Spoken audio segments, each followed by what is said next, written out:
Hello and welcome to all of you. आज इस video में हम बात करेंगे chapter number 4 from the diary of Anne Frank. It's a very beautiful story that we are going to look today in our video. So let's go ahead and begin our discussion.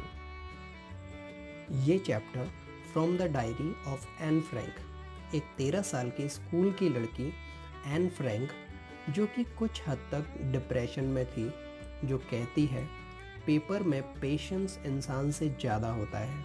फिर वो एक diary लिखना शुरू करती है, लेकिन वो diary से ज़्यादा एक रियल फ्रेंड सर्च कर रही थी जो उसे कभी भी उसकी लाइफ में नहीं मिला। राइटर बताते हैं कि कोई बिलीव नहीं करेगा कि वो अकेली थी, क्योंकि एक्चुअल में वो अकेली नहीं थी। उसके पेरेंट्स, सिस्टर और उसके साथ 30 और लोग भी उसके साथ रहते थे। केवल एक अच्छे दोस्त के अलावा उसके पास सब था। मोरोवर एक अच्छी फैमिली थी। दोस्तों के साथ हम अच्छा टाइम स्पेंड करते हैं, अपनी ऑर्डिनरी चीज़ें शेयर करते हैं, लेकिन उनके क्लोज नहीं आते क्योंकि हम कभी भी उनके साथ कनेक्ट नहीं कर पाते। In most of the condition this happen. लेकिन ये रिटर्न फैक्ट को चेंज नहीं किया जा सकता कि उसने डायरी लिखना शुरू किया, जो उसकी एवर लास्टिंग फ्रेंड थी, जिसका नाम उसने किटी रखा। एन ने लिखा कि उसके फादर काफ़ी अच्छे थे। 36 इयर्स की एज में उन्होंने उसकी मदर, जिनका नाम एडिथ था, उनके साथ शादी की। फिर 1926 में उसकी सिस्टर मार्गोट का जन्म हुआ। फिर 1929 में उसका खुद का जन्म हुआ। तब तक वो सब जर्मनी में ही रह रहे थे। फिर 1933 में उनके फादर हॉलैंड शिफ्ट हो गए। वहाँ एन ने एक मिशनरी स्कूल में एडमिशन लिया और वो वहाँ पढ़ने लगी। जब वो 6th क्लास में थी तो मिसेस कोपरस, जो कि स्कूल की हेड मिस्ट्रेस थी, ईयर एंड होने पर फेयरवेल पार्टी में वो रोने लगी। क्यों? क्योंकि वो एन से बहुत क्लोज थी और उसे अलग हो रही थी। इस बात का उन्हें दुख था। एन अपनी ग्रैंडमदर से बहुत प्यार करती थी, लेकिन 1941 की समर्स में वे बीमार हो गई। उनका ऑपरेशन हुआ, लेकिन अनफॉर्चुनेटली 1942 में उनकी डेथ हो गई। एन के लिए ग्रैंडमदर की डेथ बहुत ही ट्रबलसम थी। फिर एन ने अपने बर्थडे पर उन्हें ट्रिब्यूट पेश करने के लिए एक कैंडल एक्स्ट्रा जलाई। ये जेस्चर काफ़ी अच्छा था जो उसने अपनी तरफ से शो किया।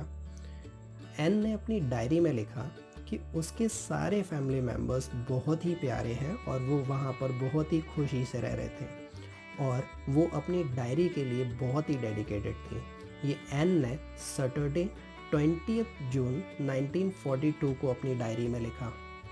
डायरी में एन ने अपने स्कूल एक्सपीरियंसेस को शेयर किया, जब पूरी क्लास नेक्स्ट फॉर्म में जाने पर नर्वस थी और एन भी काफ़ी नर्वस थी। कुछ स्टूडेंट्स ने तो अपनी सेविंग के सारे पैसे शर्त लगाने में दांव पर रख दिए थे। एन को मैथ्स में काफ़ी डर लग रहा था और वो सारे स्टूडेंट्स एक दूसरे को तसल्ली दे रहे थे। एन के स्कूल में टोटल 9 टीचर्स थे, जिसमें 7 सर्स एंड 2 मैम्स थी। मिस्टर कीजिंग एन को मैथ्स पढ़ाते थे, जो एन के टॉकेटिव नेचर की वजह से उसे बहुत नाराज रहते थे। तो उन्होंने एन को एक्स्ट्रा वर्क देना शुरू कर दिया और उसे चैटर बॉक्स पर एक ऐसे लिखने के लिए कहा। होमवर्क के बाद एन ने ऐसे के बारे में सोचा, तभी उसके दिमाग में एक आइडिया आया और फिर उसने लिखा कि बात करना स्टूडेंट की एक क्वालिटी है। मैं अपनी इस हैबिट को क्योर कर पाऊँ, इसके लिए मैं अपना बेस्ट दूंगी, लेकिन मैं ये जानती हूँ कि मैं ये नहीं कर पाऊँगी। क्यों? क्योंकि ये क्वालिटी मुझे मेरी माँ से मिली है, जो जेनेटिक है, तो इससे अलग होना उसके लिए पॉसिबल नहीं है। उसके इस आर्गुमेंट को पढ़कर मिस्टर कीजिंग को हंसी आ गई।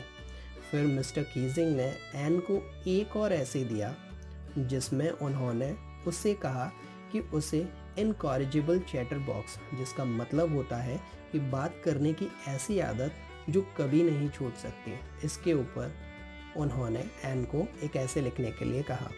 नेक्स्ट डे एन ने ऐसे लिखकर मिस्टर कीजिंग को चेक कराया और इस तरह 2 लेसन बीत गए।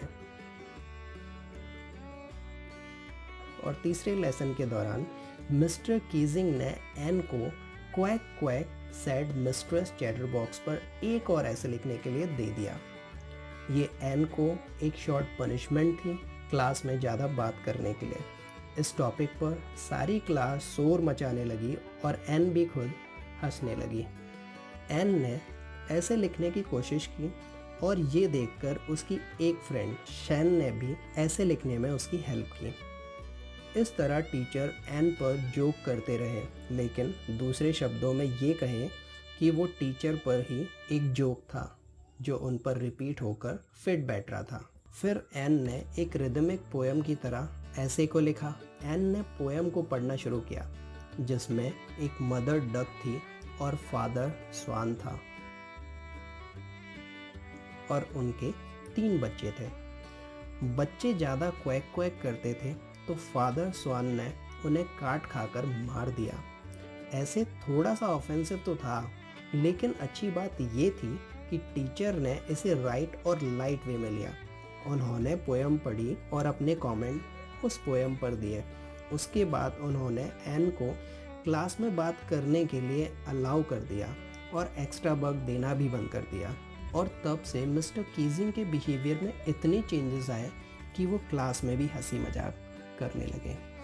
तो ये था from the diary of Anne Frank से चैप्टर नंबर 4 का एक explanation. So thanks for watching this video. Like करो अगर ये वीडियो आपको पसंद आया तो, शेयर कर दो इसे अपने फ्रेंड्स के साथ में और इस चैनल को सब्सक्राइब कर लो अपने चैप्टर्स रिलेटेड समरी के वीडियोस देखने के लिए। तो तब तक के लिए खूब सा ख्याल रखिए अपना। I will see you later. Have a happy learning and very good by two all of you.